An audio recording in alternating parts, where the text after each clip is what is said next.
A little bit of smoke and a little bit of haze around southern West Virginia as we go through our 11 o'clock hour. We are seeing some of that haze and smoke, and the light that's off in the front and towards the right-hand side of this camera. This is I-64 and mile marker 124. You'll remember I showed this to you last night at this same time, basically, or a few minutes before this same time.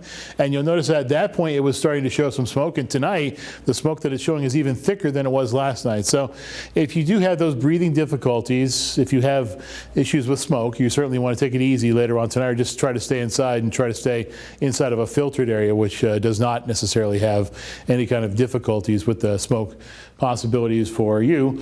65 degrees rather the current temperature in Beckley. Now the Beckley report didn't come in for today in terms of the almanac, but the temperature topped out right around 80 degrees as the day went on. The winds are calm now. The barometer is 30-15. Humidity is at 75%, so there is a bit of a muggy feel to the night tonight.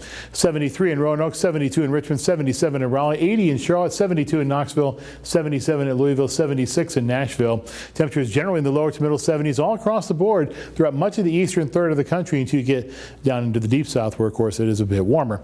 Doppler radar, not too much to look at in the way of any kind of precipitation despite that smoke that we're seeing, so there's no clouds to help to wash out some of that smoke that's in the sky currently.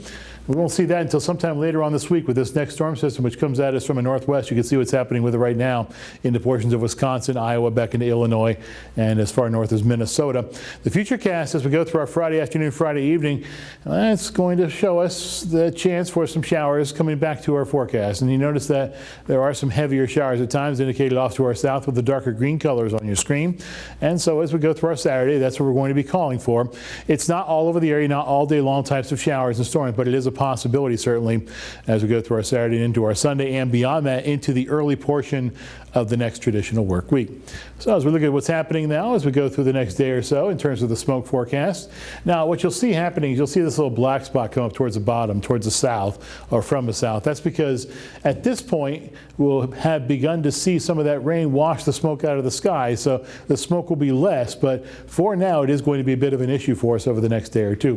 7-day forecast is going to call for temperatures, well, to still sit in the lower to middle 80s as we go through the next couple of days, certainly. It will cool off just a shade. Tomorrow is the warmest day that you'll notice of the 7. Haze and smoke will be in the sky though, so it's once again time to take it easy out there for those who had the conditions that would be affected by that. 84, then 82, 82, 78. As the rain chances go up, the temperatures go down slightly. Pretty close to where they should be to this point in the year though, Kayvon. Lows are in the lower to middle 60s across the board, so it could be a stormy day. And while we're not talking about possibilities for severe weather in the traditional sense, severe thunderstorms, tornadoes, that kind of thing, there is a possibility for some flooding because there's going to be a lot of moisture for these storms to work with, and they will be fairly persistent. Something we'll track for you. And something you guys do great here with the weather team, no doubt about that. The sunny days have been great. We're obviously going to get some of that rain, which we'll have to watch out for the floods. The temperatures at night have been perfect. Yeah, they've been in the upper 50s. That's awesome. It's great. It's like that perfect summer weather. We talked about this a couple of days ago. That's what you get here in West Virginia. It can be hot during the day, but when it comes at night, it's perfect. Like that. No 70s at night. No, no 70s at night. Not at all. Love that. Good job, Jay. We'll be back with more right after this.